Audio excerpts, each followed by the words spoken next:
Bueno, bienvenidos nuevamente. Como les anticipamos, el motivo central de este programa, o el pretexto para hacer este programa, es la presentación en público de este maravilloso poemario de Dora Batistón que se llama Relativa Sombra. Dora, ¿Qué tal? ¿Cómo estás? muchas gracias por estar acá. Sí, muy bien. Yo estoy encantada de estar porque es como venir a Tu casa. una casa familiar. Esas Sí. casas que a uno le quedan siempre como propias. Esté donde esté, esta sigue siendo una de mis casas, ¿no? Claro, claro. No sé si darte la bienvenida, pero bueno, bienvenida. Sí, claro, por o bien supuesto. vuelta, no sé. A este programa, sí. Como os recuerdo, hicimos de este ciclo de entrevistas del programa de primera. Voces, hicimos la primera Sí. y ya estamos cerca del programa 90 y es un Un buen buen momento motivo. para que vuelvas y sobre todo para que hables un poco de este poemario que, bueno, terminé de leer esta mañana y la verdad es que quiero vivir ahí adentro yo. Ah, mira, De no hecho sé estoy si- un poco viviendo ahí, me siento un poco todavía ahí. Bueno, me alegro porque no es un ámbito. De pronto, los poemas no son muy cómodos, pero. ¿A qué te referías? ¿Que no son alegres y...? Claro, hay cierta angustia en los poemas. Yo cuando los vuelvo a leer Sí. me doy cuenta que reflejan estados a veces paradisíacos y a veces infernales, como casi siempre, como es la vida, ¿no? Es un poco como el jardín de las delicias terrenas del Bosco, que no se sabe muy Claro, bien no si le están sabemos. pasando bien o qué. O a lo mejor está haciendo un chiste. Ujú. Por ahí era toda una humorada ese cuadro. Porque en ese momento, históricamente, la pintura tenía también esa función. Ah, Y uno dice, a lo mejor hablamos tanto de esto y era si hubiera sido una gran ironía del pintor, que es lo mismo que pasa cuando lees a Borges o a Sócrates, al Sócrates de Platón, ¿no? Al Sócrates en sí mismo. Que uno dice, ¿y si todo esto lo estuviera diciendo solo con ironía? Pero en los poemas no. En los poemas hay angustia real y también cierto sentido último del placer de la vida mm. que puede aparecer en algunos versos, ¿no? No quisiera dejarte seguir sin comentar. Hace poquito terminé de leer un libro de Hans Belting, que es un antropólogo alemán, precisamente sobre ese cuadro del Bosco. Y él lo que hace es una comparación, que además son muy contemporáneas las obras, con la utopía de Tomás Moro. Claro. Lo cual también nos lleva de nuevo a tu poemario, porque es un territorio en cierta forma utópico el que vos estás transcurriendo acá. En realidad es la poesía La poesía es una que gran va utopía en sí, transitando ¿no? siempre esos caminos y uno no es demasiado consciente. Por ejemplo, a mí me pasó con este libro y me pasó también con Imágenes, que es otro poemario que todavía quiero muchísimo.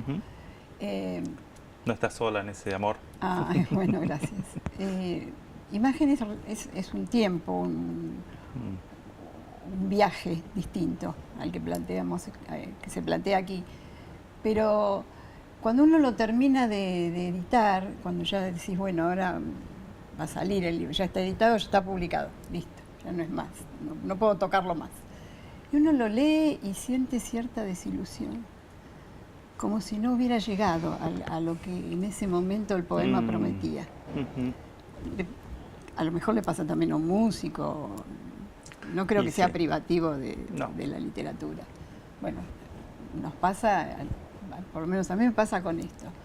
Y digo, bueno, ¿qué camino planteaba este poema? ¿Y por qué termina de esa manera que es como una promesa incumplida? Porque también uno cuando escribe tal vez desea que la palabra genere algo más para la vida. Después se establece una relación entre lo que escribimos y nosotros mismos, porque se despega. Hay una dualidad, hay una dinámica bastante incierta. Sí, pero bueno, después está el lector también, ¿no? Y después son los que realmente van a definir qué es eso. Que por supuesto, digamos, vos tenés una visión, sí, una visión, esa es la palabra, ¿no? Visión, pienso en William Blake cuando uso el término visión. Sí, entiendo.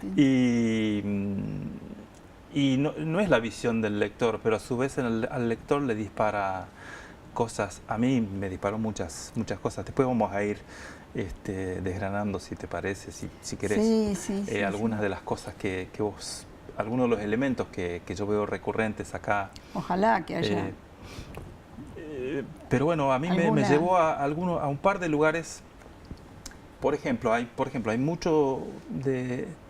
Y creo que la poesía siempre recurre a esas cosas, ¿no? Hay mucho componente de la infancia o de los recuerdos, ¿no? Sí. Y después está esa cierta cosa onírica también, de esos lugares, o esa ventana en la noche con la luz amarilla que uno ve desde los trenes, me acuerdo yo. Desde un tren o en un viaje a la noche en colectivo, que uno despierta de pronto y dice, ¿qué lugar es este en que estoy? Y no está muy seguro de si es un sueño, ¿no? Son zonas fronterizas. Eso está muy presente. Sí. Y bueno, a mí me gustan esos lugares. Porque son ambiguos. Por ejemplo, yo me acuerdo haber hecho algunos cursos de talleres o cursos que hacíamos por la universidad y viajar, por ejemplo, a Pico. General Pico, que es un lugar, para mí es muy literario también General Pico, tiene mucha literatura para mí. Además, está muy ligado para vos a Juanjo. Fue el lugar de Juanjo. Claro. No, y parte de mi familia materna tu mellizo. Vivió en Pico, sí, mi mellizo, que ya no está, pero que sigue estando, porque es inevitable que anden, tanto él como Juan Carlos, ¿no? Ustriazo, siempre andan al que mencionás siempre andan por ahí. Reiteradamente en este poemario. Sí, a Juan Carlos. Sí. Me encanta que hagas eso. Sí, y es parte de todo, ¿no? Bueno, y en esos viajes había, cuando volvía, que era siempre muy tarde, o bueno, suponete un colectivo que volvía a las 9 de la noche, en invierno me parece muy tarde ya.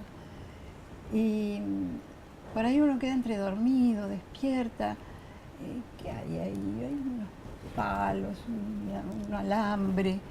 Y yo por ahí dije, ¿y si esta fuera toda la estética de que uno dispone en estos lugares? ¿Por qué pensar en que viajar es paisaje almanaque? Como a veces uno imagina la naturaleza o el paisaje con esos lugares locus amenus, ¿no? Bueno, y si fuera esto, si fuera esta oscuridad y estas zonas intermedias entre el sueño, la vigilia, el lugar, que no sabes muy bien, en esa incertidumbre nacieron muchos de esos poemas. Lo mismo que cuando uno se despierta, la incertidumbre de la frontera entre el sueño y la vigilia. Creo que hay una línea que vos bien la viste, que pasa por ahí. Porque además uno en los sueños se encuentra con otros seres que ya no están. O con lo que cree que son los otros seres. Son siempre metamorfosis.